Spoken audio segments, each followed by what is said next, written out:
It is now my distinct pleasure to welcome Dr. Mohammad Subbu, who will formally open the summit for us. We will then be followed by him with a keynote from Dr. Neela.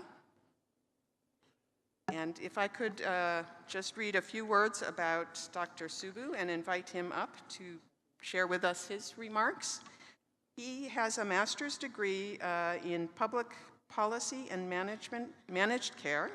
He is the health economics advisor in the Ministry of Health, Republic of Indonesia.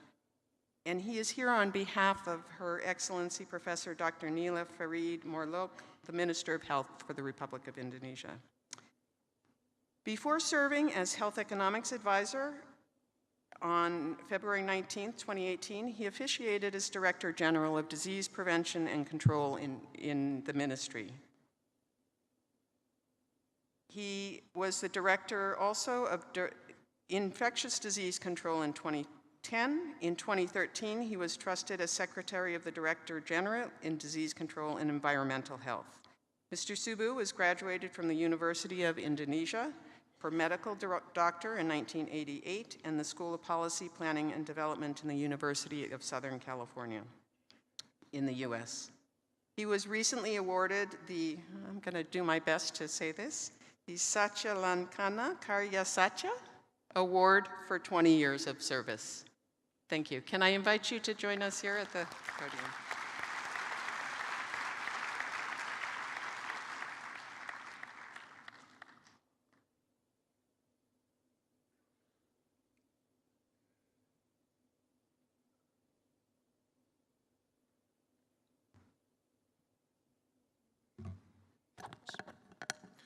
Thank you very much.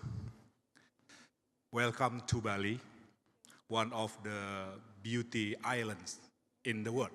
Not in Indonesia, but in the world. Thank you very much. Thank you very much for coming this event. It's a very great event, I think. Many participants from the 19 countries. I think it's great. First, I apologize to the Ministry of the Health not being able to attend to this event because, you know, the Minister of very crowded schedule. Yeah. But she assigned me to deliver her keynote speech to all of you. Very good morning, distinguished participants, ladies and gentlemen. I'm very happy and honored to welcome all of you to Indonesia, especially to Nusa Dua here in the beautiful island of Bali, one of the 17,000 islands we have here in the great archipelagos that makes up Indonesia. Indonesia is very pleased to be the host of the 2018 International Social and Behavior Change Communication Summit featuring entertainment education.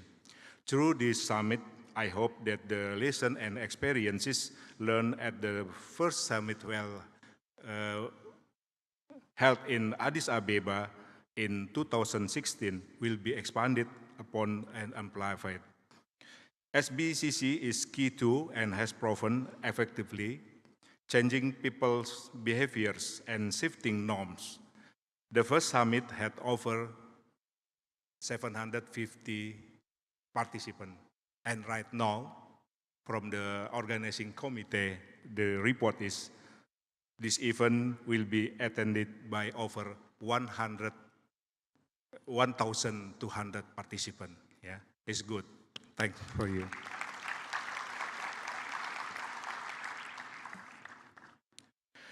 Today, I'm going to give a talk on the importance of the rural, social, and behavior change communication in improving people's life. Ladies and gentlemen, as the former President's special envoy on the MDGs for Indonesia, I am fully aware of the importance that communication plays in improving people's lives, whether to improve health, education, or poverty reduction. Let me take an example in here in Indonesia. Here we can see how campaigns for hand washing and improved sanitation have helped Indonesia reduce the number of people without access to proper sanitation and clean water. We make use the radio, television, and community mobilization to improve the community's behaviors, such as open-air defecation and use of soap or for washing hands. One of the important rules of social behavior change and communication can be seen during an outbreak of diseases, particularly in the context of emergency. Just recently, we witnessed the Ebola crisis in Africa and the rural communication helped in the crisis, particularly when it was positively employed. This included simple things, such as providing correct information to people on the disease itself, what to do in case of breakout, and providing more complex information for providers on the front line. SBCC has proved to be very beneficial in changing the traditional norms and practices around burial practices, which only help spread the disease all the more. Ladies and gentlemen, we here in Indonesia had the experience of dealing with the epidemic of bird flu H5N1, which spread out very quickly and affected a great number of people. And here again, a well-designed communication strategy has proved to be very beneficial in helping containing the spread of the disease. By mobilizing communities and engaging the bird sellers at the traditional markets, we were able to get the information out to the public and use communication campaigns to change behaviors of users and suppliers. Another important impact the social behavior change and communication extended on the community's health can be seen when an ineffective communication is able to convince mothers or caregivers to bring along the babies to the community health centers and other to have the baby immunization in Indonesia. Some districts even reveal that an effective communication could strongly motivate mothers or caregivers in order to have their babies vaccinated properly. However, in order to ensure the social behavior change and communication can provide optimal benefits, particularly in improving community health, it is important to identify some challenges and opportunities that are presented to us. How about Indonesia? What happened in Indonesia? It's very amazing for the social media in Indonesia. Let me emphasize the importance of social media in promoting social behavior change in communication, particularly in the context of improving people's health. And I hope that this conference will help us improve our understanding of the fast-moving digital media. So much is happening nowadays, and it seems that there is a new social media platform emerging every week. How are we harnessing this technology for the good? We know that people are using this technology everywhere. In fact, Indonesia is a country with the 5th biggest internet penetration in the world and the 4th biggest tweeting users in the world. The question is, how do we harness all of the activity to improve people's quality of life? This is the important question.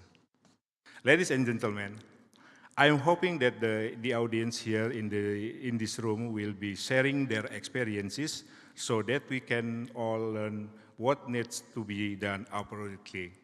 In addition, the lessons that we learn will help us design effective programs to promote social behavior change and communication.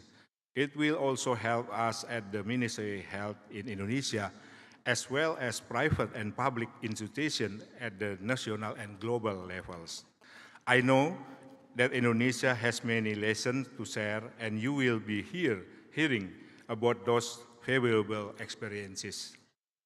This may include engaging religious-based groups to help promote family planning, reducing stunting, using communication to improve fishing techniques, using soap opera in remote villages, promotion healthy snacking via social media, or reducing bullying in school. I hope that you will all get a chance to learn from some of the innovative SBCC work coming out of Indonesia, and I hope we can learn from all of you, your activities too. Ladies and gentlemen, as we know, there are so many different issues today that require truthful and strategic SBCC approaches. We are seeing in the news the immigrant and refugees crisis happening all over the world. Humanitarian crisis are of all levels. Trust in media is weakening and being assaulted on all sides with fake news. And violent extremists are working against the universal right to quality of life.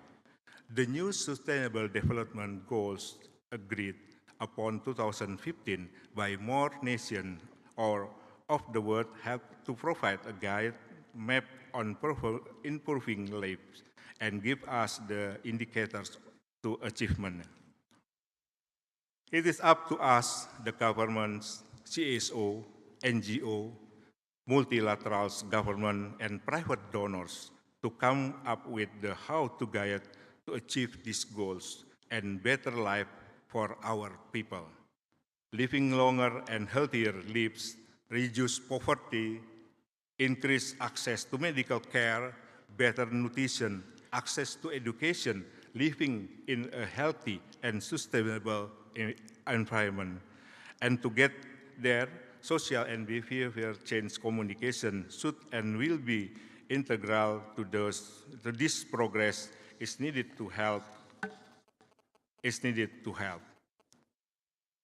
Ladies and gentlemen, as the final note, I truly hope this important summit will provide us with the best possible platform for us to exchange our favorable experiences and discussion on what we have been doing so far.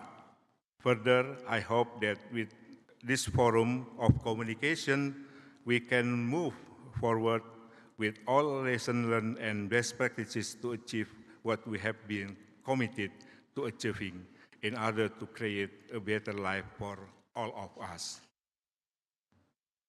Again, thank you very much for coming all the way here to Nusa Dua for participating in a very important summit. I wish you all the best and great success for this summit. I hope you all happy here and please setting to beautiful island of Bali. Thank you very much and good morning. Okay.